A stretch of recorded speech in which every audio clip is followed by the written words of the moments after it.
Buenos días, pues un domingo más, bendito Dios, aquí estamos y pues vamos a continuar con la escuela dominical, este libro que se llama ¿Qué es la iglesia? Y ya es el capítulo final, capítulo 9, hay 9 capítulos. Entonces vamos a dar gracias, vamos a pedir al Señor que Señor, en esta hora te damos gracias por tu amor, por tu misericordia. Te pedimos de tu presencia, Señor, para que tu Santo Espíritu esté con nosotros y abra nuestro entendimiento, Señor. Como dice tu palabra, si te has de gloriar, gloríate en esto. Conoces y me entiendes. Hago justicia, misericordia.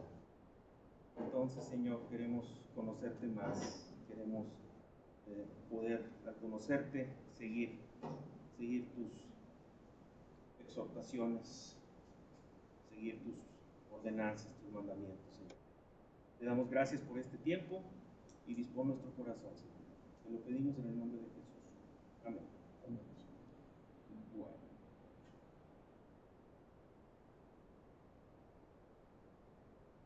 Entonces, hoy es el último capítulo de esta pregunta. ¿Qué es la iglesia? Y lo que hemos visto. Vamos a ver así muy brevemente lo que se vio en cada uno de los capítulos anteriores, así un tipo highlight de lo que vimos. En el capítulo número 1 vimos que la iglesia es una y hacíamos referencia a la oración de nuestro sumo sacerdote Jesucristo en el Evangelio de Juan, cuando Jesucristo dice, para que todos sean uno. ¿Sí? ¿Y cuál es el problema hoy en día? Pues hoy en día hay pluralismo. ¿Sí? Hoy en día hay diversas modos de pensamiento que no guardan un equilibrio y a veces se apartan de la palabra y se consideran como quiera como una iglesia. También se hizo énfasis en lo que decía el concilio de Nicea. La iglesia es una, santa, católica y apostólica. Esas 4 características que también se vieron a lo largo de este libro, en esta respuesta a qué es la iglesia. ¿Sí? Y en el capítulo 2 vimos, el capítulo se llama Unidos en la verdad. Ahí se hizo énfasis en que había que distinguir los errores de las herejías. La iglesia había reconocido que hay situaciones relacionadas con la doctrina que no necesariamente dañan la esencia de las escrituras. Creo que se puso el ejemplo del bautismo, en donde, bueno, lo vas a sumergir, nada más le echas agua en la cabeza, pero el sacramento ahí está. Y pues eso sustancialmente no afecta a las escrituras en cuanto a las exhortaciones, la salvación, la deidad de Cristo, la expiación, etcétera, etcétera. Entonces, hay maneras, si se puede a veces convivir con ese tipo de situaciones, ¿verdad? Luego a veces surgen dudas de que, oye, pues, ¿qué pasó con el ladrón que estaba en la cruz, ¿verdad? Que habla con Jesús, Jesús en ese momento habla con él, cuando vengas en tu reino, y ahí me metí un rato ahí, cuando vengas en tu reino, acuérdate de mí cuando vengas en tu reino, y le dice, a ti te digo y estarás conmigo. Dice, bueno, él ni se bautizó. Esencialmente el bautismo nos salva, sin embargo es una ordenanza que tenemos, ¿verdad? Entonces eso era lo que se vio en el capítulo 2, situaciones que a veces existen en las iglesias, pero que la doctrina no afecte la esencia o la sustancia de las Escrituras, las doctrinas principales de salvación, de expiación, de la deidad de Cristo. En muchas iglesias, pues, como dice la misma Escritura, pues Cristo es piedra de tropiezo. Cristo es piedra de tropiezo. Así como es la piedra angular, pues también se ha convertido en piedra de tropiezo. Y tropiezan muchas de las religiones que hay. En el capítulo 3 se vio la doctrina divide. Cristo mismo dijo, no he venido a traer paz, sino espada. Los enemigos serán los de su propia casa.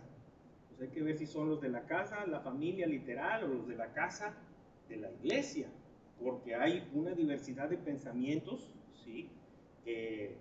Y bueno, pues la doctrina trae división,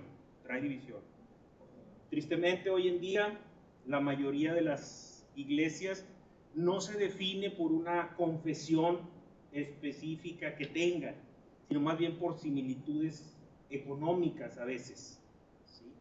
Lutero dijo en alguna ocasión, la luz del evangelio será escondida en la oscuridad una vez más. Y bueno, tememos que hoy en estos últimos días pueda estar pasando desgraciadamente algo similar. Nos olvidamos del consejo del apóstol Pablo a Timoteo. Dice, aviva esa llama, predica la Escritura a tiempo, a destiempo. Sí. Entonces, pues hay que tener mucho cuidado de estar unidos en una congregación, pero desunidos doctrinalmente. Es muy importante tener eso en cuenta. En el capítulo 4 vimos que la iglesia es visible e invisible. Nos hablaban de San Agustín, que desarrolló este estudio muy a profundidad. ¿Sí? Dibujábamos, creo que 2 rueditas, una y otra que estaba dentro de ese círculo. Es decir, la grande involucraba a todos los asistentes a la iglesia, ¿sí? Y la que estaba dentro significaba esa iglesia invisible que efectivamente es la que está formada por los creyentes, aquellos que han nacido de nuevo por la gracia de Dios, y una está dentro de la otra. La idea es que conforme se vaya dando la instrucción y se vaya orando unos por otros, pues el Señor pueda alcanzar efectivamente a todas las almas que forman parte de una iglesia. Porque, pues, imagínate la gran felicidad del pastor de una iglesia cuando venga ese día final y que por la gracia de Dios estén todos arriba, que el pastor pueda ver que Cristo tuvo la suficiente misericordia para que nadie de esa iglesia se quedara fuera y que todos estuvieran allá. Imagínate nada más esa felicidad. Entonces, pues es la idea y es lo que procuramos aquí en Ivo, orar unos por otros, ayudarnos unos por otros, tratar de poner el ejemplo unos a otros para que vayamos creciendo en la edificación y en el amor. Entonces, bueno, pues eso era. Desafortunadamente hoy en día está un poco mal entendido ese concepto de visible y de invisible, ¿verdad? Pero bueno, había preguntas también en ese capítulo que nos decían, ¿hay que ir a la iglesia para ser cristiano? ¿Es la asistencia a la iglesia un requisito para ir al cielo? Técnicamente no. Sin embargo, son frutos, ¿sí?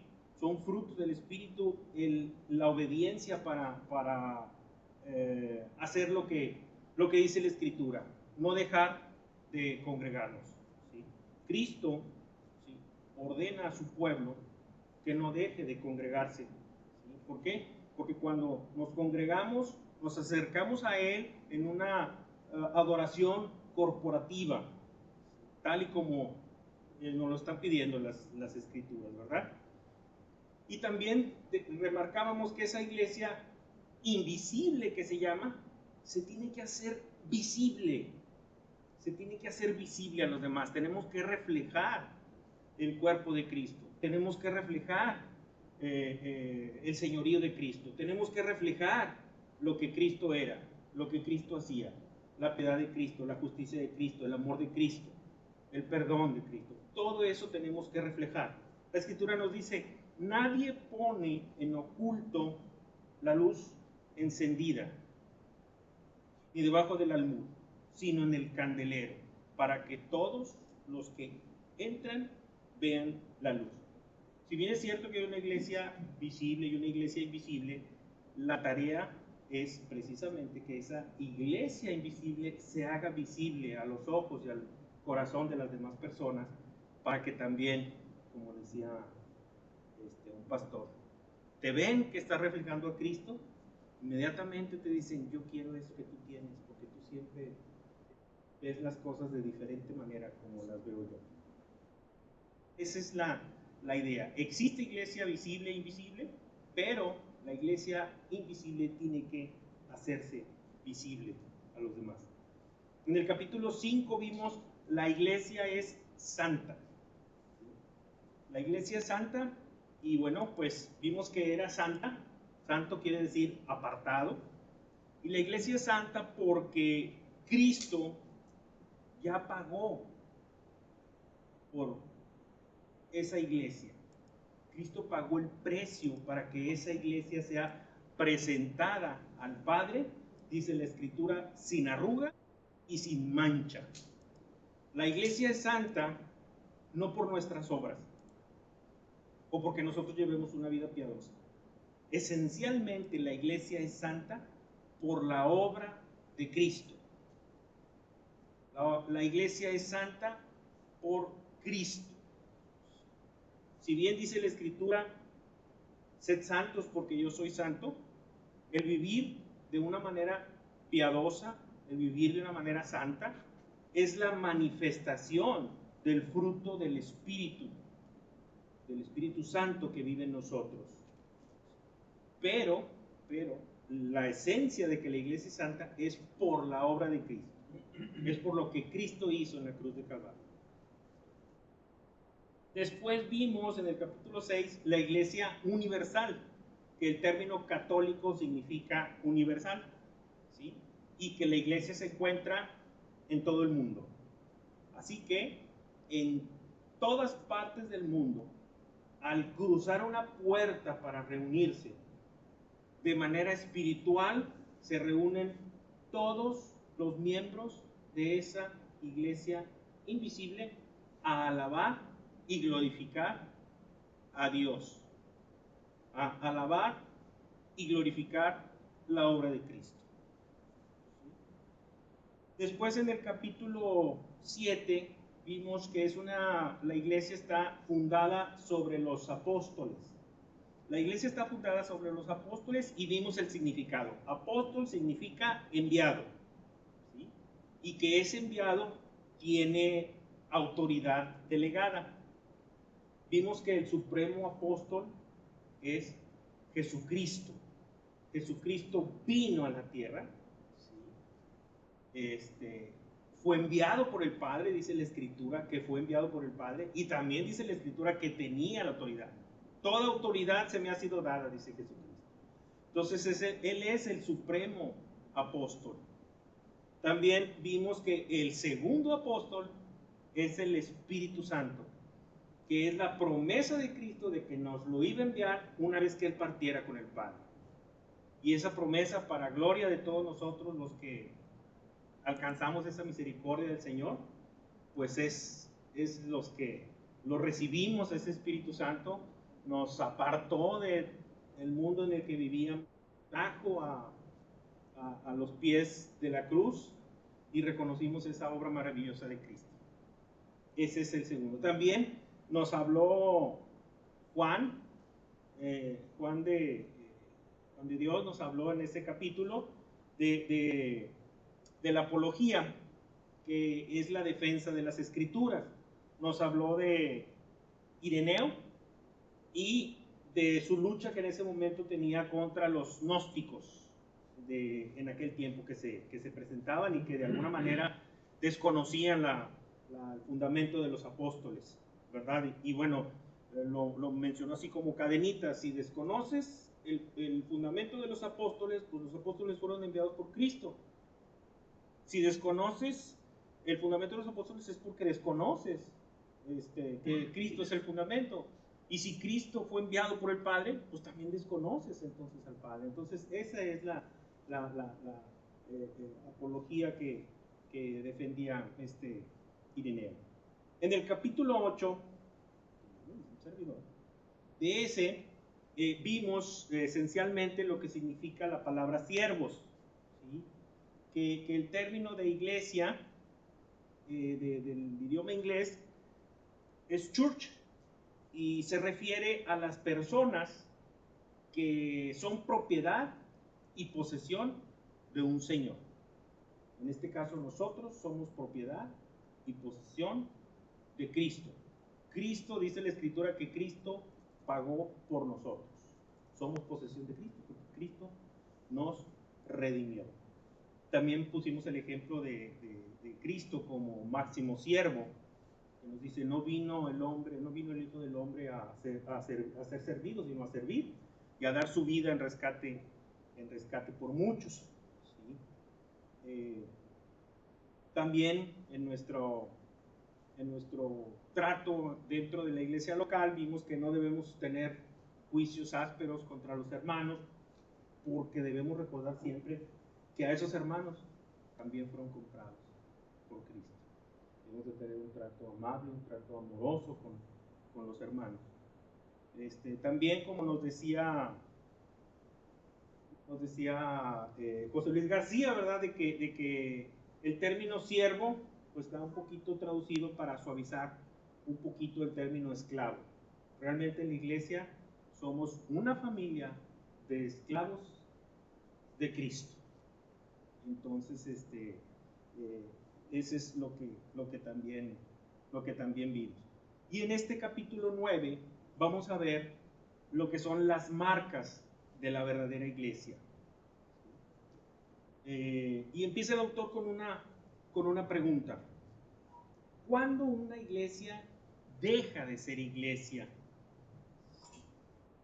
Y bueno, pues de repente a los mismos congregantes les pueden surgir algunos argumentos que a veces dicen, no, ¿sabes qué? Yo me voy de la iglesia porque ya no estoy de acuerdo con lo que se está predicando, o no me gusta ya el tipo de actividades que están haciendo. A veces pues tiene que ver hemos visto de todo hoy en día, ¿verdad? Hay iglesias que tienen pues show de luces y todas esas cosas, entonces y que a veces empiezan a aligerar las escrituras, el evangelio, las exhortaciones. Sí, entonces sin embargo, pues esto no es nuevo. Nos dice aquí el autor que durante la reforma de la iglesia que se llevó a cabo en el siglo XVI, fue precisamente en la iglesia esta reformada donde se presentó el mayor número de segregaciones, ¿sí? De fragmentaciones de la iglesia.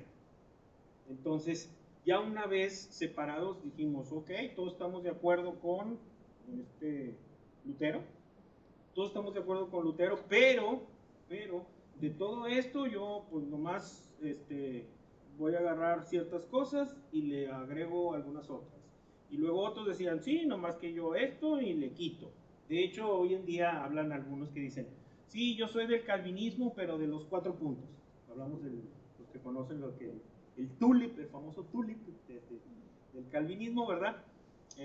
Dice, no, yo soy del tulip, pero de 4 puntos. En este no creo, en aquel creo poco, ¿sí? Y entonces sí se da una verdadera fragmentación por parte de la iglesia. Inclusive, pues hay algunas iglesias que dicen, no, aquí es la iglesia verdadera. El que está aquí en esta iglesia, directito se va a ir al cielo. Hay algunos que sí lo dicen.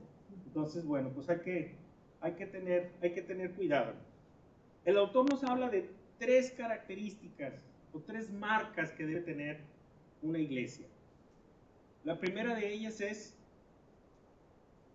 que tiene que ver con Dios, palabra.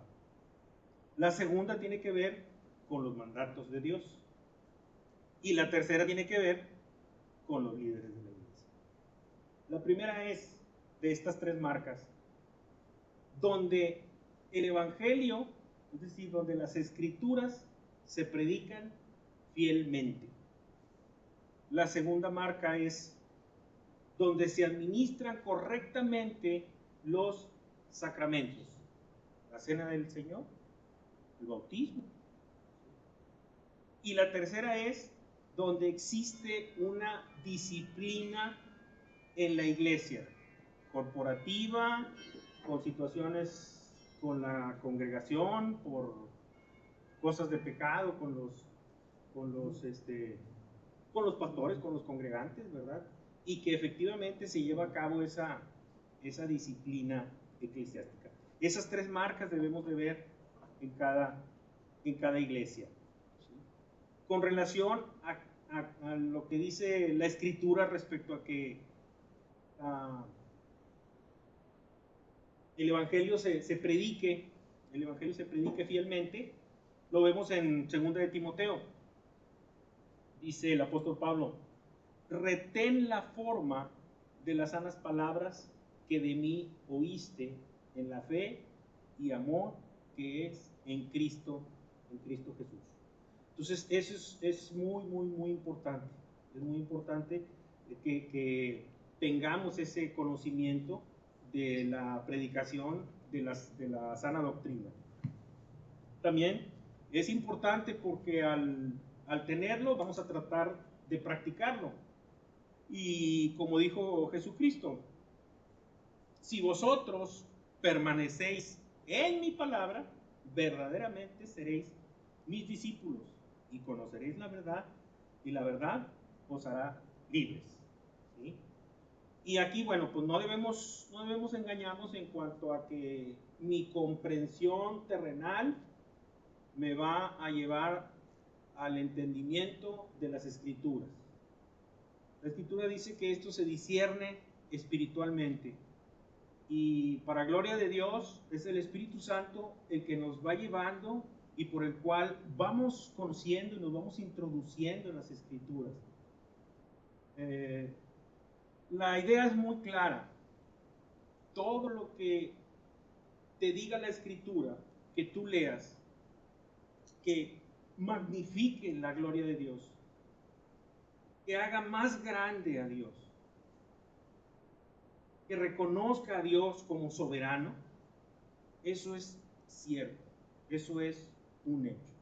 Cualquier cosa que leas y que tú entiendas en las Escrituras, algo que pueda dar gloria al hombre, eso es un error.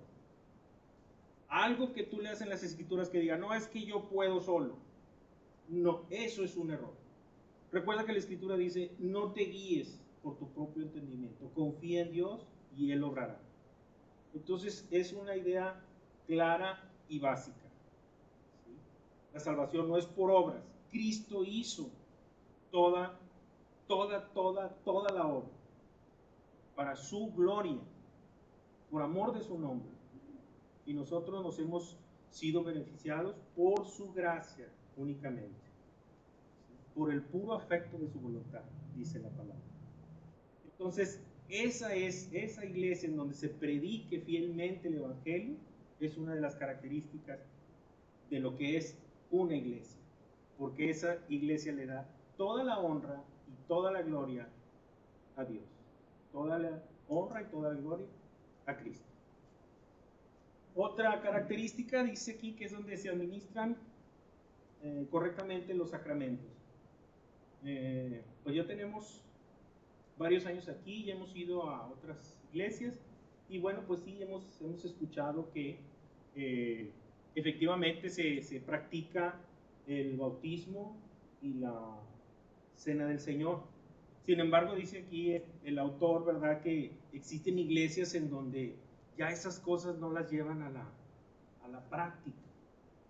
¿Sí? Que existen iglesias que ya, pues pudiera usar el término tal vez, de que menosprecian esos sacramentos y le dan más importancia a otras cosas. Pero son ordenanzas muy claras que tenemos. Recordar el día que Cristo fue entregado. Recordar lo que Cristo nos dijo, bueno, les dijo a los apóstoles al momento de su ascensión, ¿sí? Y nosotros lo vemos, lo vimos la semana pasada. Dice, porque yo recibí del Señor lo que también nos ha enseñado, que el Señor Jesús, la noche que fue entregado, tomó pan y habiendo dado gracias, lo partió y dijo, tomad y comed, esto es mi cuerpo, que por vosotros es partido. Haced esto en memoria de mí. Asimismo tomó también la copa, después de haber cenado, diciendo, esta copa es el nuevo pacto en mi sangre. Haced esto todas las veces que la beberéis en memoria de mí. Así pues, todas las veces que comeréis este pan y bebiereis esta copa, la muerte del Señor anunciáis hasta que Él venga. ¿Sí? Entonces es una ordenanza que tenemos para recordar ese momento tan glorioso. Bueno, pues es que todo lo que hizo Cristo fue verdaderamente glorioso.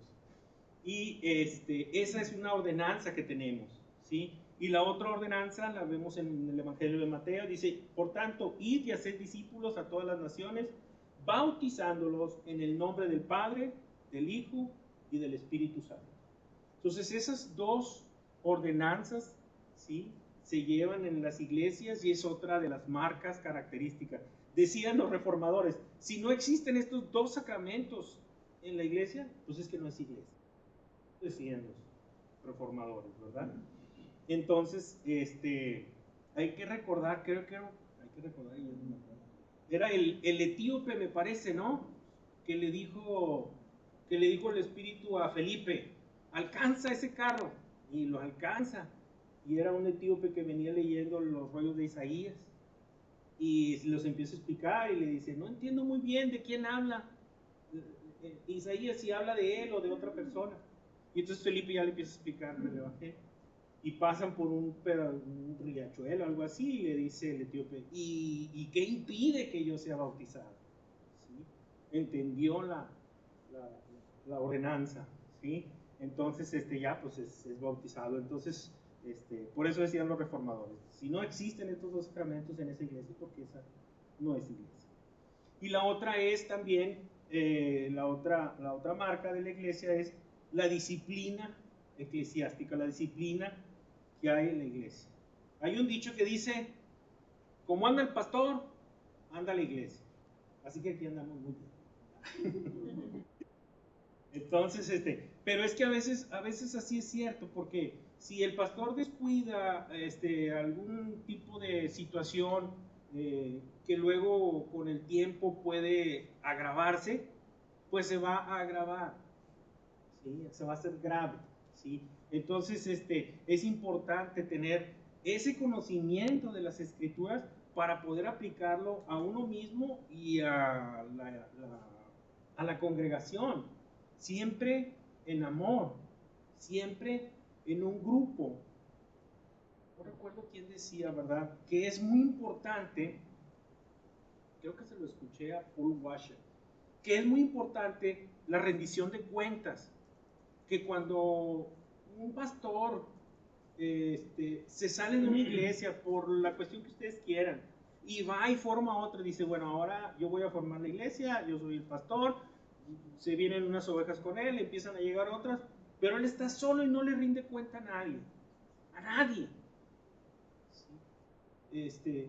Dicen los eruditos que esto es muy, muy peligroso, porque luego él se puede convertir en el Dios de esa iglesia.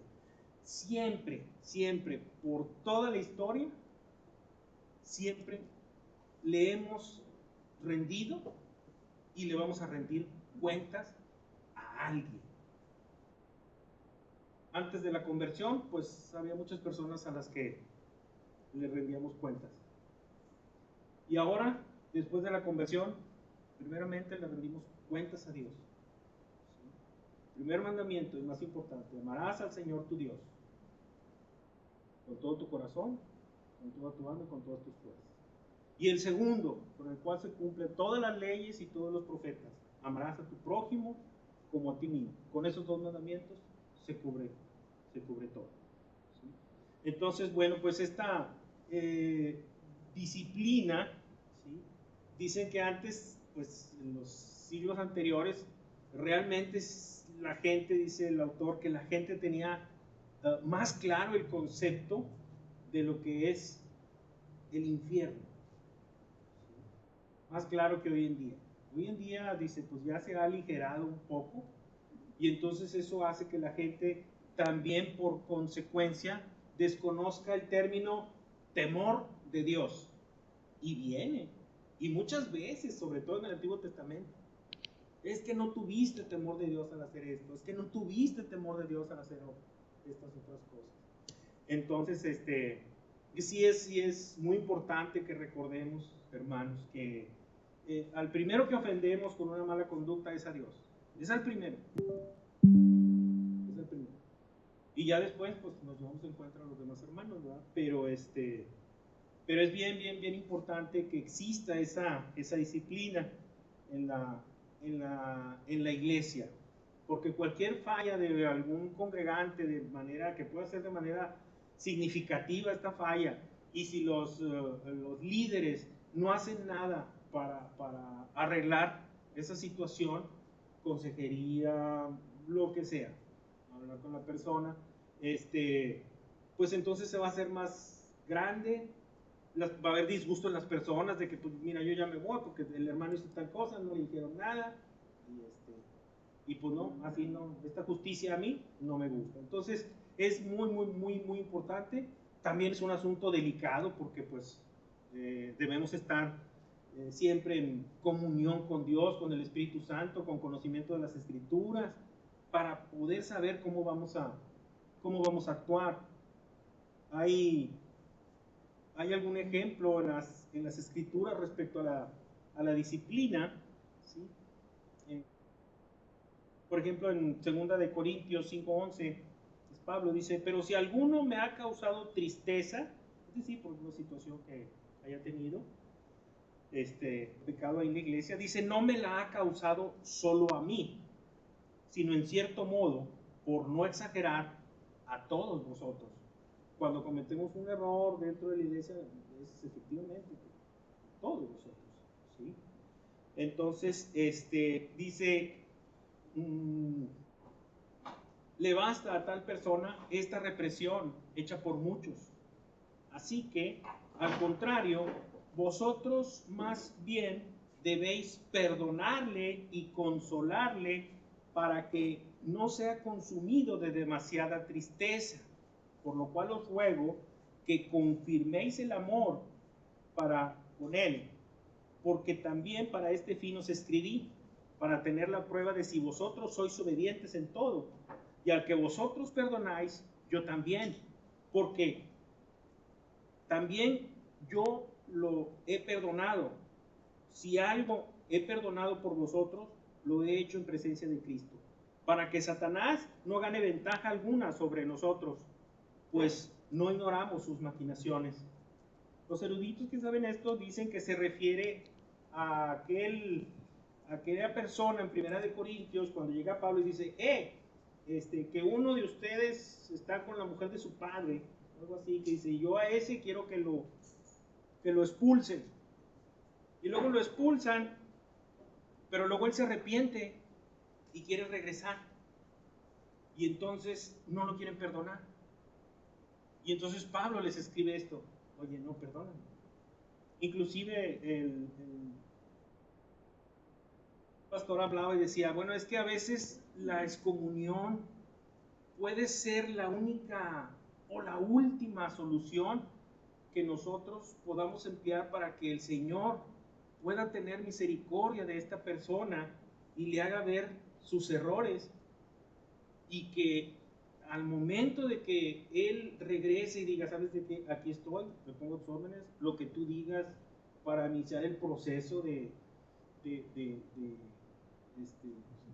restitución, de restauración, que le llamamos, ¿verdad?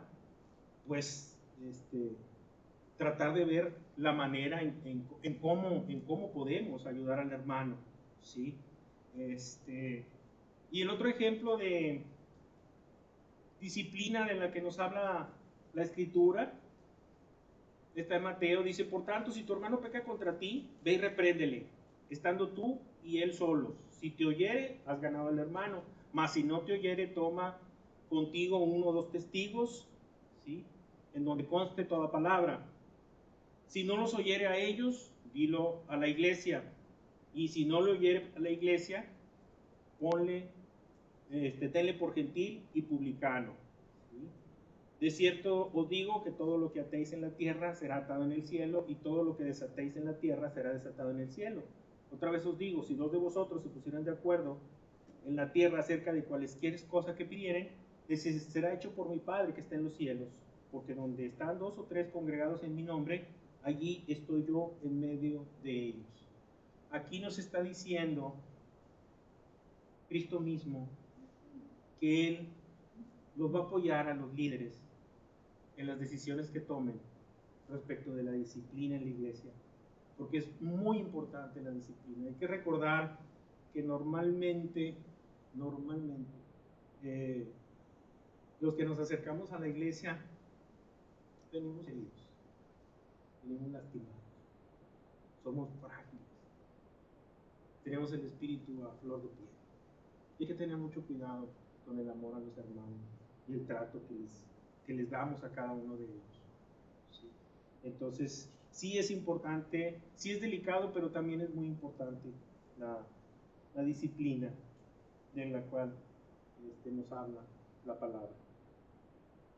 Y bueno, pues también no ignorar que con el paso del tiempo, pues hay mucho peligro en las iglesias. La gente cada vez es menos, aquí gracias a Dios cada vez es más, pero la gente cada vez es menos, la gente se va retirando, y a veces la preocupación por los líderes va más allá de la predicación de las Escrituras, y buscan cosas con las cuales atraer a las personas para que vengan a la iglesia. Cosas pues que a lo mejor son más mundanas que santas, con ese afán de que haya más gente en sus iglesias. A veces corren el riesgo de situaciones que puedan desviar de lo que es realmente la predicación de la sana doctrina. Sin embargo, esto ocurre, pero pues también está previsto en las Escrituras. Dice: porque vendrá el tiempo cuando no sufrirán la sana doctrina, sino que teniendo comezón de oír, se amontonarán maestros conforme a sus propias concupiscencias, y se apartarán de la verdad, ¿sí?, y de su oído, y se volverán a las fábulas. Entonces es bien importante poder asistir al culto, a las predicaciones, a la escuela dominical, donde siempre el pastor José Luis García trata de escoger esos temas que puedan ir ayudándonos a la edificación de nuestra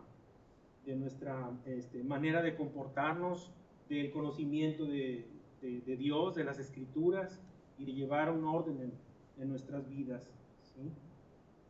Y bueno, aquí el autor lanza otra pregunta, dice: ¿cuándo debería alguien dejar una iglesia para irse a otra? ¿Sí?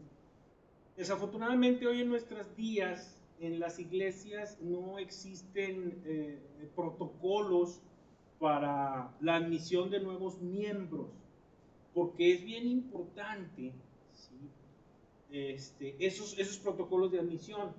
¿Por qué? Porque cuando se va a admitir una persona a una iglesia, esta persona hace un voto delante de Dios y de los líderes y personas de la iglesia de que se va a sujetar a las normas, a las doctrinas, ¿sí?, y al liderazgo que hay en esa iglesia. Entonces, como hoy en día no existen en muchas iglesias esos protocolos, pues desafortunadamente eso hace que a veces los hermanos llegan y se van, llegan un rato, están, y este sí me cae bien, este no me cae bien, y se van. Y bueno, a nosotros nos tocó antes de venir aquí que fuimos un par de veces a otra iglesia, Y pues mientras estamos buscando, ¿verdad? Y sin embargo, a pesar del poco tiempo que estuvimos, los pastores, cuando le dijimos, no sabes de qué, nos vamos a quedar siempre acá en Ibu, oraron por nosotros, y nos atendieron muy bien, y nos despidieron muy bien, y todo, ¿sí? Casi, bueno, nos quedamos con la bendición ahí de ellos. Y pues a veces cuando eso sucede, pues es bonito, uno siente bonito como hermano que porque pues también hemos escuchado la otra cara de la moneda de que, oye, no, ¿dónde te vas a ir? No, me vienen y reclaman de que, oye, me estás robando las ovejas. Pues no, ¿verdad? Entonces hay que estar muy conscientes a la hora de querer cambiarse de iglesia, ¿sí? Acuérdense que la iglesia es la novia de Cristo y nomás es una. Cristo no tiene varias novias, nomás es una. Y estas características son las que nos ayudan a identificar. El autor dice, si estás en una iglesia en donde se predica fielmente el Evangelio, si estás en una iglesia en donde se administran correctamente los sacramentos, si estás en una iglesia en donde hay un orden, ¿sí?, una disciplina eclesiástica, piénsalo 2 veces antes de irte, hermano. No te vas a llevar una sorpresa. ¿Tienes alguna duda en alguna situación de las Escrituras? Acércate a los líderes. ¿Sí? ¿Tienes de Deuteronomio 29? ¿No? Sí, ¿no? Porque puede haber cosas que a veces no tengamos un conocimiento pleno. Bueno, simple y sencillamente, pues no sabemos cuándo va a venir Jesús. Entonces, pero todo lo relacionado con las Escrituras, ¿sí?, se trata de explicar y se trata de llevar a una manera que, por la gracia de Dios y del Espíritu Santo, se puedan entender. Entonces dice el autor, si estás en una iglesia donde tienes esas 3 características, piénsalo 2 veces. ¿Por qué? Porque esa es una de las marcas de la verdadera iglesia. ¿Sí? Sino al contrario, debemos trabajar para hacer unos elementos de edificación en esa parte del cuerpo de Cristo. Entonces, hermanos, bueno, pues estas 3 marcas, la predicación fiel de las Escrituras, la administración de los sacramentos y la disciplina eclesiástica, son 3 marcas que contiene la verdadera iglesia, la novia de Cristo. ¿Sí? Ese es el capítulo 9. ¿Sí? Y con esto, bueno, pues ya terminamos. Nos dice el autor que en estos capítulos se da el vistazo a la naturaleza y al alcance de la novia de Cristo. Y solamente cuando nosotros conocemos nuestro verdadero propósito, realmente va a resplandecer esta iglesia, esta novia de Cristo.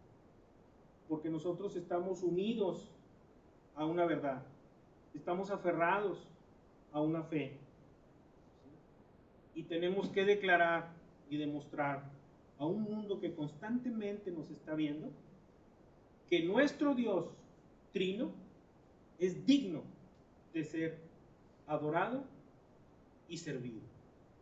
Y ese debe ser nuestro mayor gozo, adorar y servir al Señor. Esto es la iglesia, un pueblo que es propiedad de Dios y que vive unido para glorificarlo a Él. Muchas gracias, hermano.